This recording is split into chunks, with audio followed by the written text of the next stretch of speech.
Es un gusto y un honor tener a un distinguido laboralista y un distinguido barrista, al doctor Huítalo Morales Saldaña, doctor en Derecho por la Universidad Nacional Autónoma de México, especialista en Derecho del Trabajo, honoris causa por el Instituto de Especialización de la Junta Local de Conciliación y Arbitraje, doctor honoris causa de la Universidad de Ciencias y Tecnología de Ica en Perú, doctor honoris causa del Instituto de Posgrado de Derecho, magíster juris de la Universidad Autónoma del Estado de México, jefe de la División de Estudios de Posgrado en Derecho de la Facultad de Derecho de la Universidad Nacional Autónoma de México, coordinador general de Estudios de Posgrado en Derecho de la Universidad Nacional Autónoma de México, catedrático de la Universidad Nacional Autónoma de México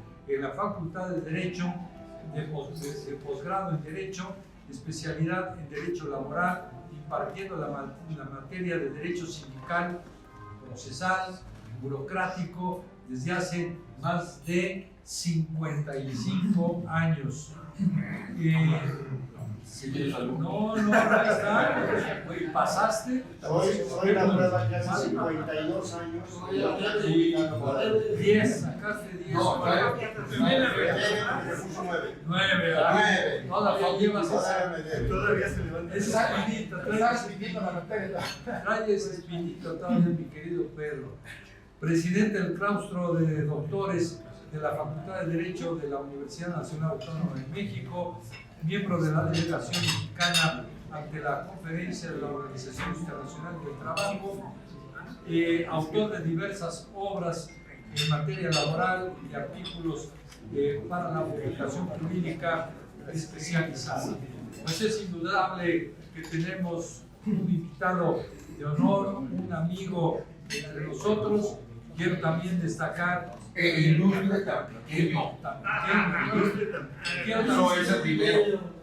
quiero también destacar que gracias a una firma de él y a una firma de don Jorge de Fresno, yo ingresé a la barra y por lo tanto ahora estamos gozando de estos beneficios. Así que sí, no, ¿qué firma?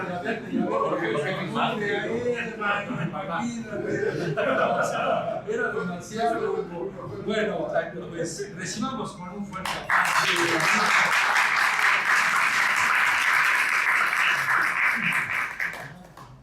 El micrófono es tuyo. Muchas gracias. Tú me lo vas diciendo. Se lo va a llevar. Yo lo conozco. Algunas palabras previas. En primer término le pedía a nuestro amigo que no leyera mi currículum, porque pues, la mayoría de ustedes me conocen y lo más importante es que soy amigo de ustedes y que me gusta el derecho laboral, todo lo demás para que sobre. Esa es la primera posición.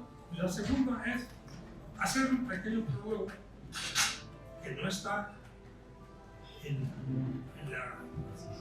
la presentación sobre la conciliación. La conciliación es un sistema de tal naturaleza positiva que todos los presentes, todos los laboralistas, le hemos considerado como esencial. Sin embargo, recordemos hace algunos años, donde las áreas civil, las áreas penal, las áreas mercantil, nos decían: ustedes, los laboralistas, no saben derecho, todo lo arreglan inmediatamente. Y hay que seguir las instrucciones de nuestros maestros. ¿Cuáles son las instrucciones? Un buen abogado debe agotar todas las etapas procesales y hasta entonces resolver el asunto. Bueno, pues resulta que se modifica la Constitución y empiezan con los medios alternativos de solución de controversias. Y entonces los juzgados civiles, penales, administrativos, mercantiles, nos empiezan a dar reconciliación. Un grupo, por ejemplo, que se reúne muy frecuentemente es la de los notarios. Y yo no sé si ustedes han tenido la oportunidad, pero nunca nos invitan. ¿Por qué? Porque ellos se las saben todos. ¿Qué les vamos a enseñar sobre conciliación? Los laboralistas, ¿verdad? Pero la realidad se ha demostrado que estamos en dos posiciones. O la importancia es agotar todas las instancias para que durante todo ese tiempo el abogado pues, tenga más honorarios y el pobre cliente esté allí en espera de resultados. O llegar y pretender en las primeras audiencias concluir con el asunto. Los laboralistas no tenemos la menor duda. Pero si fuera insuficiente, ya la Ciudad de México también tiene su centro laboral y acaba de publicar su Ley General de Mecanismos Alternativos de Solución de Controversias, que por supuesto no le pidieron a ningún laboralista que les ayudara, ¿verdad? Y utilizan expresiones muy sui generis que ya ustedes han escuchado en pláticas anteriores. La persona que interviene para buscar por parte de lo que un arreglo, le llaman el facilitador. El facilitador suena como una palabra de menor importancia, ¿verdad? Frente a lo que es el conciliador, o lo que es el mediador. Ya son figuras estrictamente profesionales.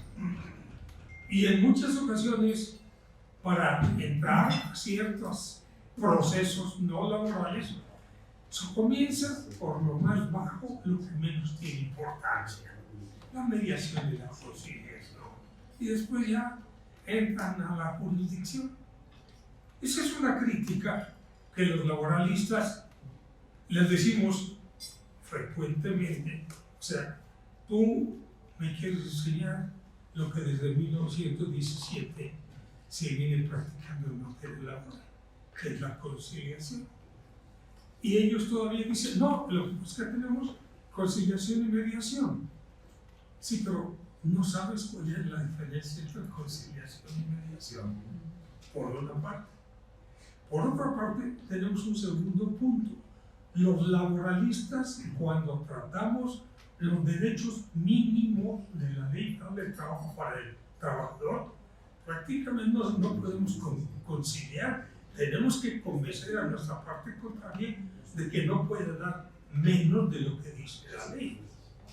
Sin embargo, cuando los derechos laborales exceden los mínimos, en la contratación colectiva contra la ley, en los usos, los costumbres, donde nos encontramos con las posibilidades de hacer cambios. La propia legislación laboral, que es tan rígida con los derechos mínimos, siempre tiene algunos puntos donde nos concede la razón, que por ejemplo dice, la jornada es diurna, nocturna y mixta, 8, 7, 7 y media. Sin embargo, podrán colocarse en forma tal las semanas laborales para conceder el sábado de la tarde otra modalidad equivalente. Entonces, sí, la propia legislación nos da algunas situaciones. Y cuando vamos a conflictos colectivos económicos, nos dice la ley algo que no saben los que no son laboralistas, que existe, 919, cuando dice, en la resolución, ahora sentencia que dicte la Junta, podrán disminuirse las condiciones laborales, disminuirse la semana, siempre y cuando no se. Hace algunos años, cuando inició el conflicto de Mexicana de Aviación y llegó a la Corte, publicó en un medio de comunicación un ministro, no digo su nombre porque todo está en la Corte, diciendo ¿cómo Mexicana de Aviación quiere modificar las condiciones? Los derechos de los trabajadores son irrenunciables y nunca se pueden cambiar.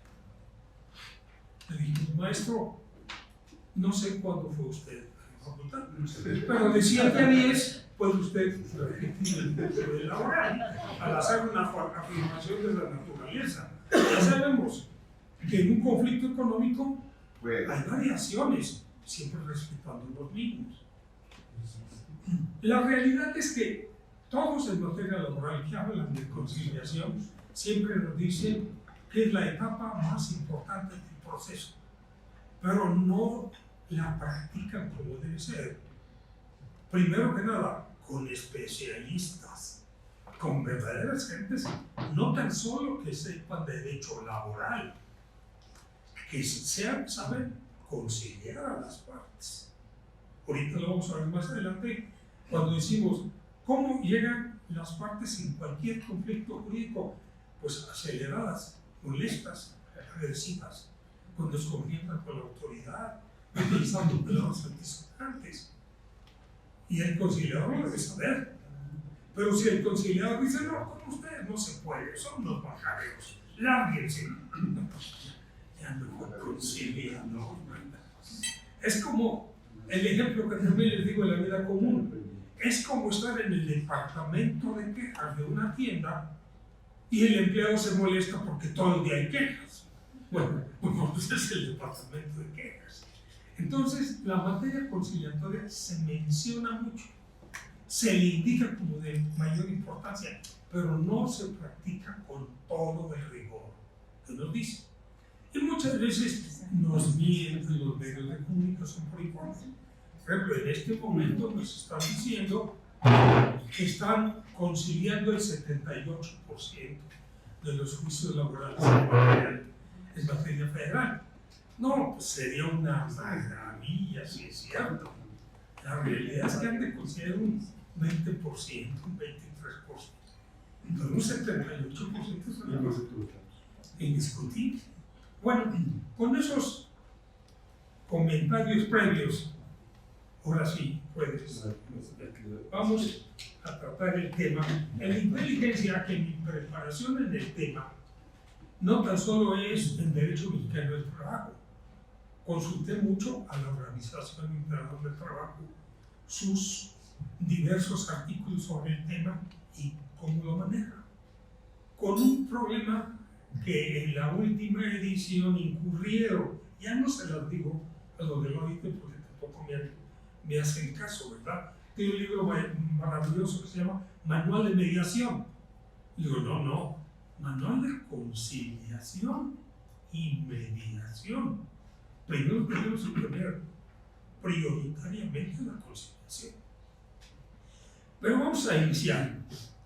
La conciliación es un procedimiento de solución de conflictos mediante la intervención de un tercero que pretende reducir las diferencias entre las partes y obtener un acuerdo satisfactorio para los intereses de ambas partes. Eso es lo más importante. Un buen conciliador no tiene en su resolución ni ganadores ni perdedores. Dos personas satisfechas que llegaron a una solución. Los métodos seguidos por los pueblos a través de la historia en búsqueda de disminuir controversias han sido múltiples. Se menciona, por ejemplo, las diferentes figuras: autodefensa, autocomposición, heterocomposición. Bajo autodefensa se incluyen todas las formas mediante cuales el sujeto afectado decide resolver por sí mismo y sin la intervención de nadie el problema que le presenta su contraparte. O sea, la ley es más fuerte. Yo soy el que dice cómo resolver esto y si lo tenemos. La reacción unilateral en defensa de sus intereses constituye una forma de autodefensa. Con el transcurso del tiempo, el Estado interviene para evitar esta forma primitiva, que en muchos casos no se apoya en la ley ni en la justicia, sino en la posibilidad de imponerse al contrincante por mayor fuerza o inteligencia. No obstante, lo remoto de los antecedentes y la superación a través de obras en la solución de controversias, todos los sistemas jurídicos en la actualidad siguen practicando la autodefensa. Entonces, eso nos desconcierta un poco porque decimos son métodos primitivos. No, nacen de forma primitiva. pero actualmente lo seguimos practicando. Acuérdense que uno de los autores civilistas más importantes, Pallares, nos indica en su libro la composición de la autodefensa. O sea, no se va tan solo a la jurisdicción, sino a psicologías. Y demuestra que hay múltiples figuras en derecho civil donde no interviene la autoridad. La clásica, la que siempre decimos, es la legítima defensa. Después, la segunda, la guerra. Pero el derecho civil nos habla de muchas figuras que solo recordamos porque llevamos nuestro primer curso. Ya no nos acordamos de eso. Cuando nos dice la ley, cuando el cazador, la presa llegue a terreno ajeno, tiene derecho a recoger la presa y hacerla, no, es carga. Eso es autodefensa, no le pregunta a nadie. O sí, cuando nos dice, ¿verdad?, que si se va en un avispero siguiendo las abejas y se remontan a otro lugar, el dueño tiene derecho a entrar y sacarlas. O sea, hay cientos de medios de autodefensa o de autocomposición de la ley. Y no como muchos dicen, ya la superamos y ahora estamos en la jurisdicción. No, la jurisdicción claro que es el método mejor, pero continuamos con la autodefensa. Autocomposición, ¿qué es la autocomposición? Comprende todas las conductas en las cuales los interesados buscan sus propias soluciones, logrando un avance más humanitario en el resultado de los problemas que enfrentan. Frecuentemente cuando utilizamos esta expresión y no estamos ante abogados, pues tenemos que aclarar. Autos, lo mismo, composición, pues uno mismo. Es la expresión de autocomposición. El conflicto puede concluir de manera unilateral o bilateral. En otro orden de ideas, el resultado surge por decisión de una parte o mediante el acuerdo de ambos. De la composición. Sí, la composición más sencilla es cuando me desisto o cuando me procuro el logro y sin más me negocio. Tenemos una forma de composición. La renuncia a continuar con el problema, el sometimiento a las peticiones de la contraparte son los ejemplos más frecuentes del acto unilateral. El arreglo mediante un convenio o transacción constituye la figura clásica bilateral. Heterocomposición. Heteros otros, recordemos, composición o producto de otros. En su forma más evolucionada, se define como la intervención de un tercero ajeno e imparcial que promueve la solución.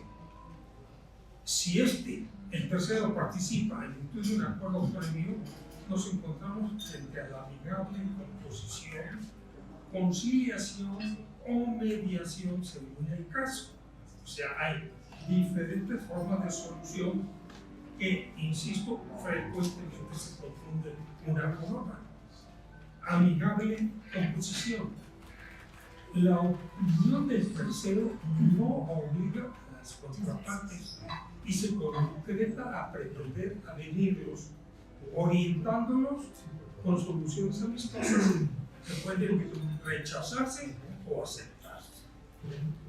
Pero después vienen las dos figuras que practicamos en materia laboral. La conciliación, sobre todo.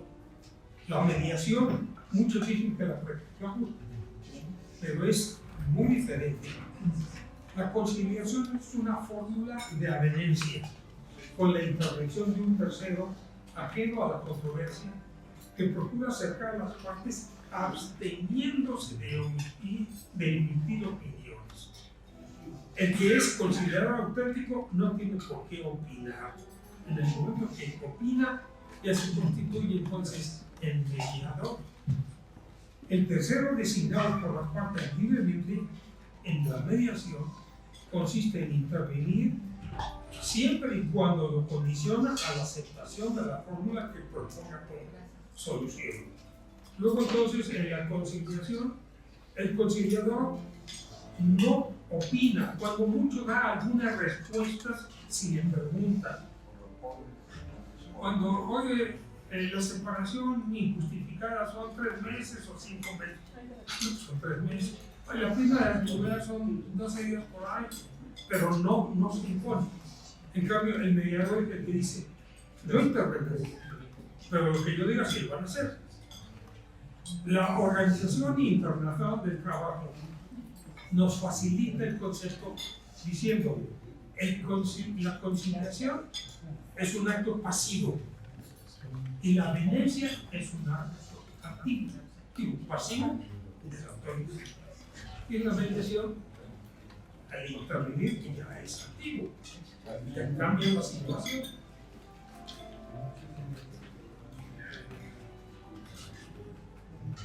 El arbitraje.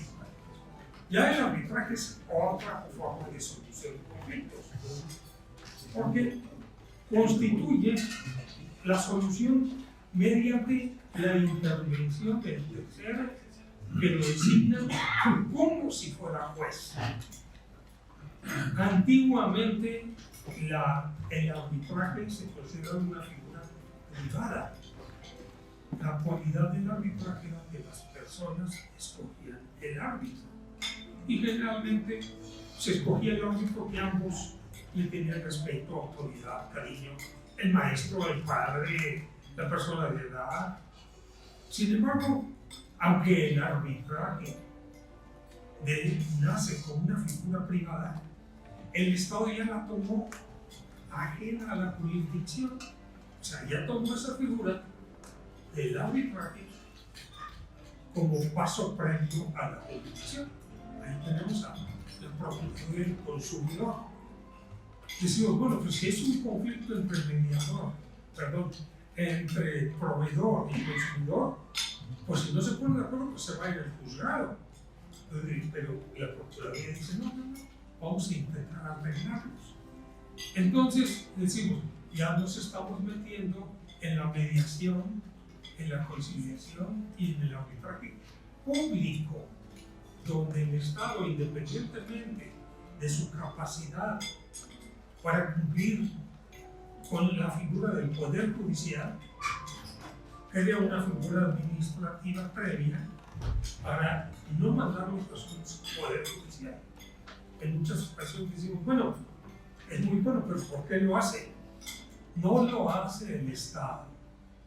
Esta figura de conciliación y de arbitraje, por coadyuvar con las autoridades jurisdiccionales, lo hace porque las autoridades jurisdiccionales en un momento que tienen tantos negocios que no pueden solucionar sus asuntos en el tiempo requerido. O bien el Estado tiene que aumentar el personal, aumentar las autoridades para poder no tener rezago. Entonces, crea la figura del arbitraje público. Lo vemos el arbitraje y la conciliación en la Procuraduría del Consumidor, en la COMIMED, en la Procuraduría de la Defensa del Trabajo, en muchos lugares del mundo, que son autoridades públicas, pero no jurisdiccionales. El arbitraje tiene varias formas de conducirse. Primero, el arbitraje de estricto derecho. En ese caso, el árbitro es un simple juez privado que, siguiendo las reglas del sistema jurídico, decide el caso que se le pone a su consideración.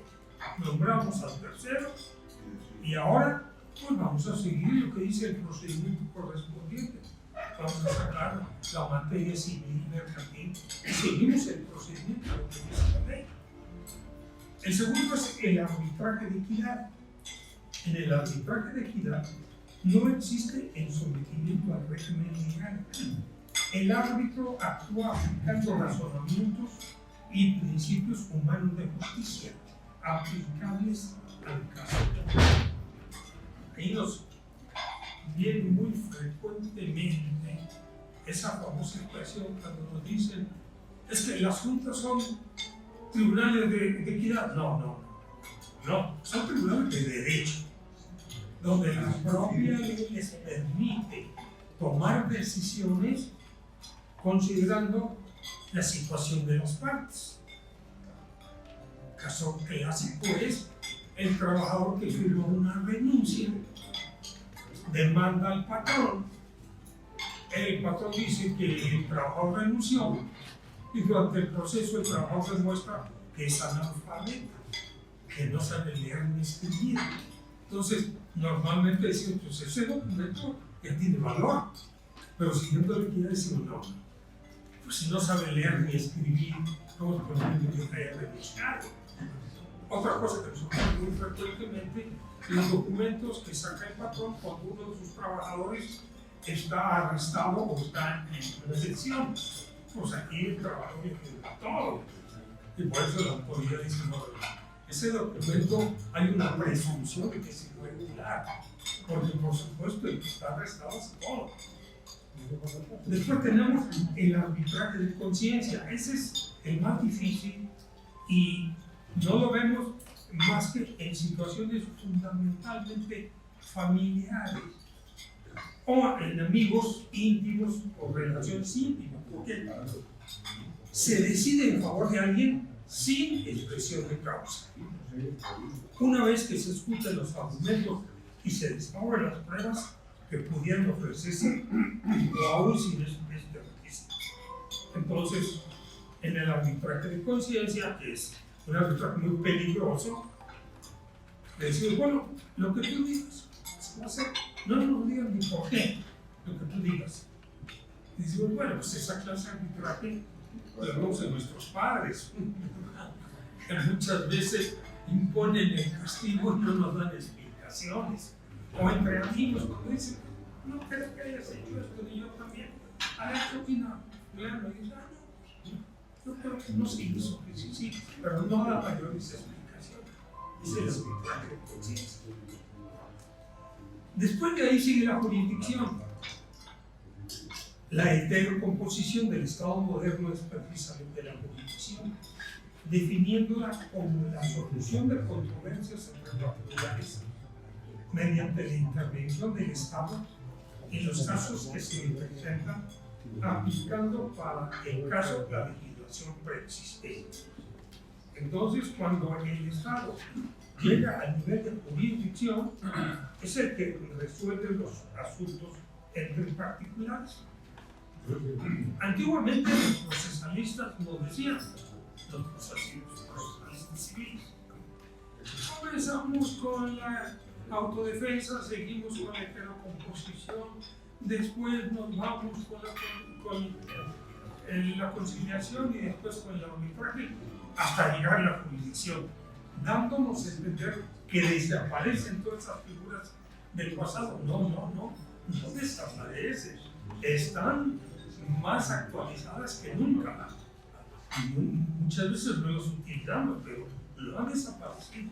Y prueba de lo anterior es que a veces el propio Estado en su reglamentación nos habla de la conciliación y nos habla del arbitraje como forma de solución de controversias sin tener que ir ante la autoridad jurídica. Los conflictos de trabajo presentan singularidades que requieren de formas originales de solución. Se piensa que mediante la aplicación del sistema jurisdiccional podrán solucionarse las diversas situaciones. Sin embargo, por su propia naturaleza y tomando en consideración las clasificaciones de individuales, colectivos, jurídicos, económicos, no es posible un trato indiscriminado en todos los casos laborales. En materia laboral, la conciliación y el arbitraje constituyen las formas tradicionales de resolver los problemas en el medio laboral. No obstante que estos conceptos han evolucionado de forma tal que el pensamiento del constituyente 17 es una pálida sombra de las conciliaciones y de las realidades actuales. Para algunos la conciliación es una simple ayuda que se presta a las partes en espera de que la acate libremente. Se supone luego entonces que debe ser espontánea para que prospere, debiéndose proponer con la resolución, pero jamás imponer decisiones. Considerando luego entonces que a través de ese método se sugieren fórmulas en busca de concluir diferencias, muchos definen la conciliación como la paz con justicia. El conciliador no tiene una norma para aplicar, interpretar o resolver el conflicto. Sus únicas armas se fundan en la razón, en la justicia, que debe proponer a los afectados convenciéndolos de la bondad de sus consejos. Se puede advertir la gran diferencia con el arbitraje. No obstante que en nuestro país frecuentemente los confundimos porque en una sola audiencia realizamos ambas, conciliación y arbitraje. Entonces llega un momento que decimos, todo es igual, no todo es igual, son etapas diferentes. Pero lo que más nos confunde es que el mismo funcionario de las juntas que hace la conciliación es la que hace el arbitraje. Entonces, pues es lo mismo, ¿no? Porque si ya resolvió en una forma o fracasó, pues él mismo ya lo identificó cuál es su forma de pensar o de resolver. Por eso la legislación actual lo separa, para que no se sepa que se está tratando de conciliación. Y llegamos a la jurisdicción y el juez nomás resuelve y no me digas qué ocurrió en conciliación. Lo cual también lo pone al juez en un conflicto, porque en determinadas partes del proceso le pueden pedir las partes al juez que intente la conciliación. Ahorita se encuentra en discusión algo que nosotros no tenemos duda. Bueno, si ya estando en el proceso jurisdiccional, las partes quieren conciliar, algunos dicen, pues que se regresa a conciliadores, porque es el único. Y otros dicen, no, la propia ley dice que tú, juez, estás en aptitud de resolver, sobre todo tienes los antecedentes y estás en aptitud. Eso se ha presentado mucho porque en algunas ocasiones algunos jueces han dicho, van a conciliar, bueno, pero lo remito a conciliación. No, pues le decimos lo de siempre, de 7 a 10 hay clases en la universidad. No te sabes comportar, ¿verdad? En el segundo examina la controversia como se la presenta y una vez concluido el procedimiento resuelve el fondo de negocio aplicando principios atemperados del derecho, pero en el último de los extremos decide a favor de alguna de las partes en detrimento necesariamente de la otra. Es la práctica que seguimos ante las juntas de conciliación y arbitraje. ¿No conciliamos? Bueno, pues entonces voy a resolver. Alguien va a ganar y alguien va a perder. La conciliación se utiliza desde tiempos inmemoriales. Los conflictos internacionales entre países provocaron su nacimiento. Es decir, toda controversia entre naciones relativa a fronteras, aguas territoriales, propiedades, etc., se logra su solución a través de la conciliación. La Organización Internacional del Trabajo afirma que desde hace más de un siglo se inició el método conciliatorio en la disciplina laboral y menciona al industrial británico J. Mundela como el primero que estableció una junta de conciliación en la industria calcetera de Inglaterra. Es el antecedente más remoto de la OIT. En Maryland, Estados Unidos de Norteamérica, desde 1834 se constituyeron los primeros organismos gubernamentales de conciliación, pero hasta el siglo pasado se logró su funcionamiento eficaz en los países industrializados. En los conflictos laborales se empezó a aplicarse hasta el siglo XIX, después de la Revolución Industrial. Las partes, en lugar de acudir a la justicia estatal mediante el sistema conciliatorio, pudieron resolver sus diferencias satisfactoriamente entre ellos, sin necesidad de concurrir ante la autoridad. Tradicionalmente, el primer criterio prevaleció durante mucho tiempo puesto que no se podía obligar a nadie a someterse al régimen conciliatorio. Consecuentemente, tampoco el acatamiento de la opinión o sugerencia era obligatoria.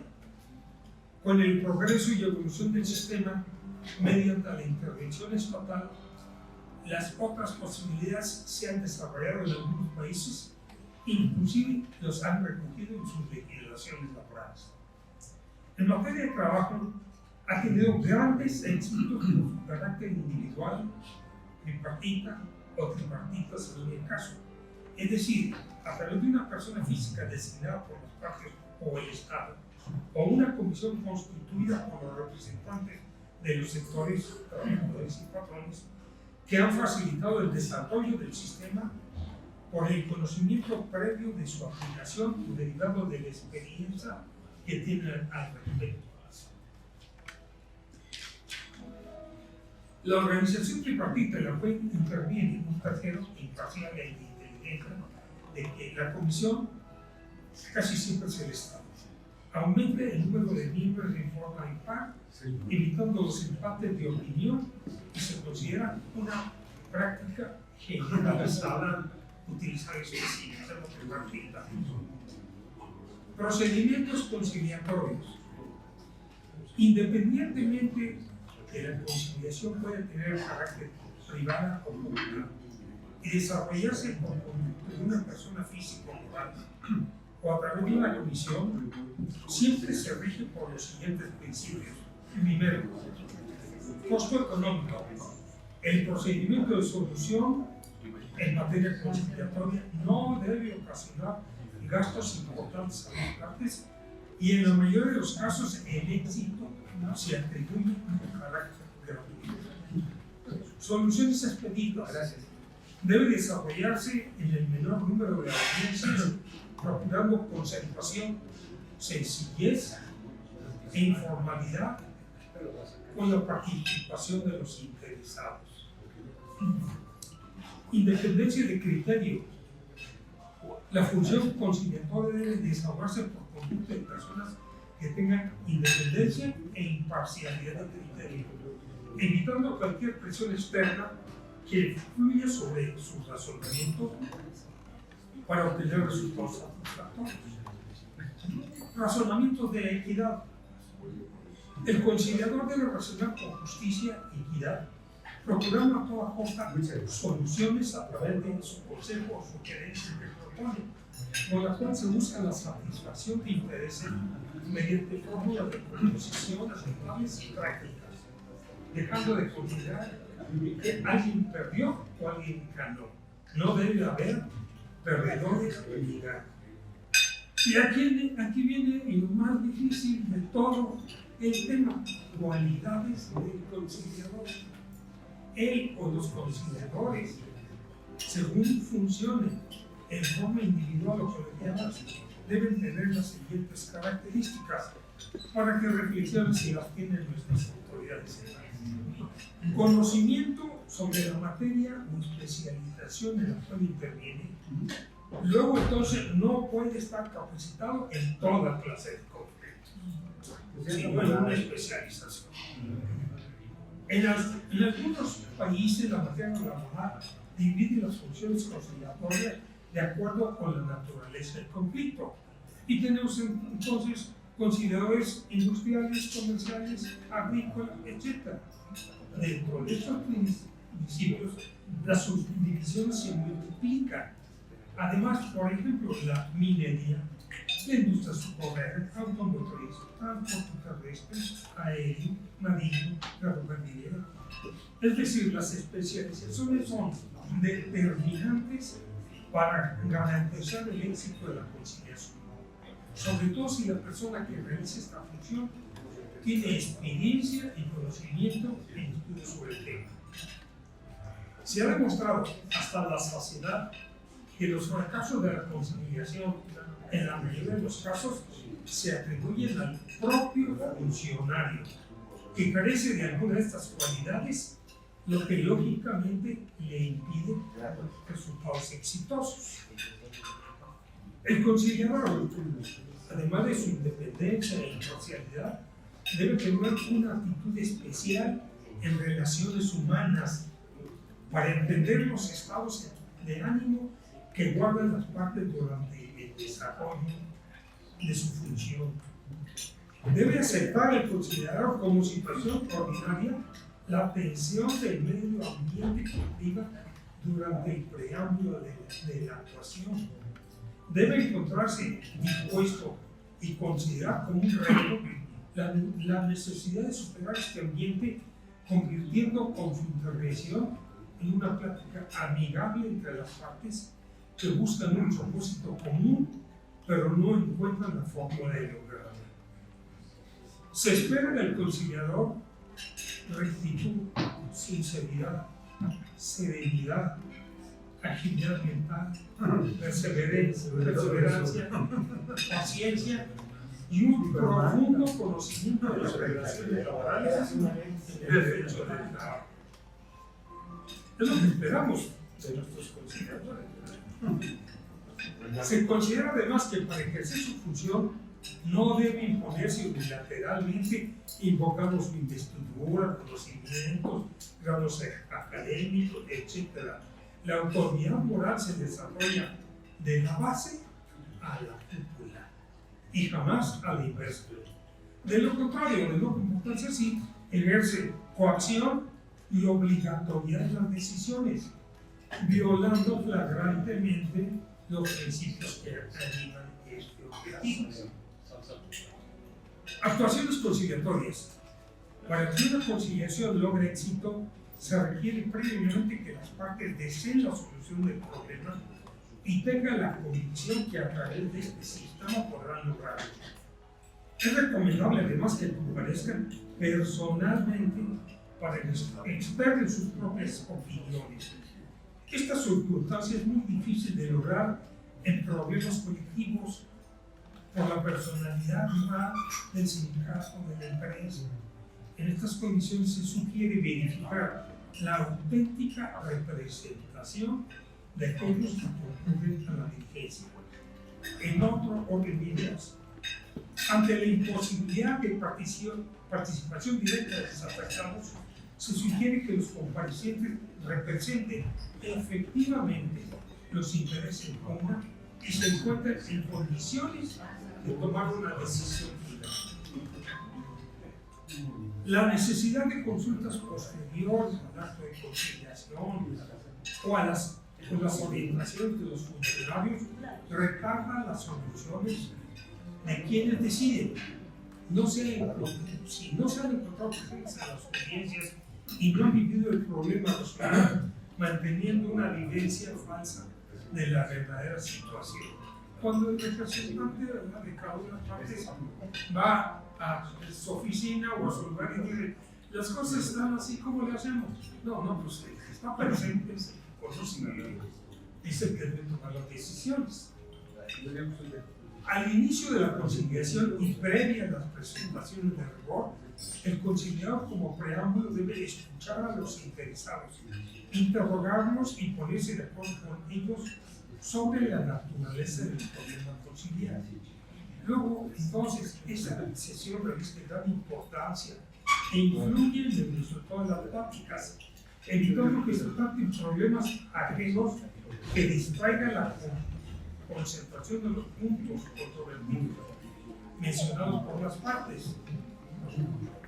Una vez superada esta etapa, cada conciliador, o en su caso comisión conciliatoria, tiene sus propios métodos de continuidad. En muchas ocasiones las citas se organizan con cada una de las partes separadamente. En esta forma se habla alternativamente con cada una de ellas. En otras se decide la conciliación mediante sesiones conjuntas, permitiendo el diálogo directo entre ambos o triangulando a través del conciliador. Esto no es ahí, hoy se para practicar las dos formas. Se puede combinar reuniones conjuntas y separadas, según las circunstancias, y diálogos directos o indirectos de acuerdo con las circunstancias.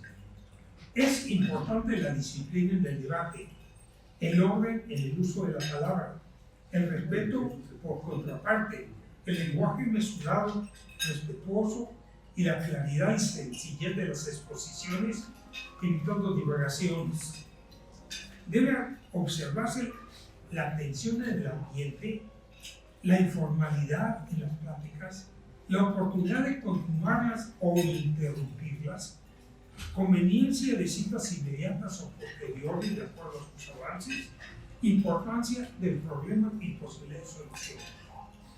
Las conversaciones separadas no deben ser protocolarias, pero pueden aprovechar para obtener el máximo de datos relacionados con el conflicto, haciendo sentir ante todo que la información es confidencial y será tratada como un secreto profesional.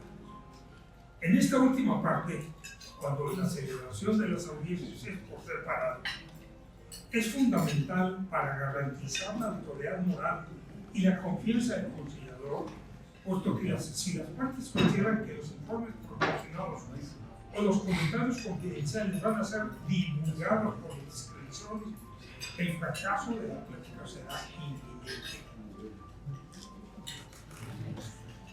Como una excepción a los principios generales del derecho procesal del trabajo, las sesiones deben celebrarse a puerta cerrada, por su naturaleza privada y el carácter de los problemas que se plantean, respetando y escrupulosamente todos aquellos aspectos de la conciliación que a juicio de las partes no deben publicarse. Debe estimularse la imaginación para que bajo los principios de buena fe se formulen ofensas, admitiendo siempre las sugerencias del tercero, quien deberá insistir reiteradamente que cualquier manifestación externa en voz alta no constituye un compromiso formal ni definitivo de solución. Las expresiones categóricas, imperativas, determinantes y definitivas no deben existir en las pláticas conciliatorias, descartando del vocabulario conciliatorio las expresiones no, imposible, absurdo, me niego, jamás, es decir, todo aquello que revele un espíritu negativo en la forma de solución. Conclusiones. De todo lo anterior podemos señalar en breves párrafos una síntesis de la conciliación y cualidades conciliatorias. Primero, la conciliación constituye un elemento determinante en la solución moderna de los problemas laborales. El éxito depende del ánimo positivo de los interesados, quienes pueden lograr soluciones a través de este método. La persona o comisión encargada de intervenir en tan importante función puede tener carácter privado o público. Sin embargo, tiende a generalizarse la naturaleza del sistema a través del Estado. Debe establecerse como meta coadyuvar en la controversia mediante el logro de un acuerdo que se ajuste mutuamente. El conciliador debe ser paciente, persuasivo, experto, conocedor y especializado. Se tiene que orientar a las partes a las soluciones de la controversia, buscando la satisfacción definitiva de ambas, absteniéndose de imponerse por cualquier medio. La función conciliatoria demostrada en los conflictos laborales ser el método por excelencia para disminuir controversias, absteniéndose de imponer la solución a toda costa. Las técnicas de conciliación se encuentran tan depuradas en la disciplina laboral que han desbordado sus alcances y tienden a generalizarse su aplicación en otras áreas del derecho. La jurisdicción y el arbitraje disminuyen su grado de acción, cediéndose a la conciliación, cuyos objetivos se logran cada día más y mejor en beneficio de las controversias que obtienen en esta forma mayor satisfacción en sus resultados, paz y tranquilidad en el ámbito social. Sería deseable que las autoridades jurisdiccionales que utilizan la conciliación como un método alternativo a la solución de conflictos siguieran las reglas señaladas en beneficio de la profesionalización del sistema y disminución de controversias, evitando considerarla como una simple etapa de distancia que debe concluirse en forma inmediata para continuar con el proceso. Con eso concluimos y damos las gracias